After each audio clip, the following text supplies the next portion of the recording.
প্রত্যেকটা কাজেরই ফিনিশিং আছে। এটা সূক্ষ্মভাবে এই যে নেটে কত ইঞ্চি কত ফিট সেটা ঠিক করে নিচ্ছেন।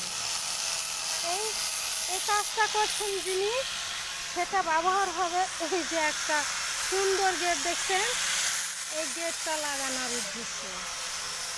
এই যে সুন্দরভাবে এই গেটটা লাগাবেন এবং এটা সাইজ দিচ্ছেন।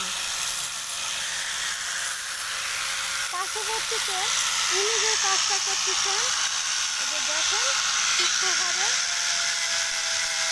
কোনাকানি ধার যেন না বের হয়ে থাকে। দক্ষ কারিগররা এর জন্য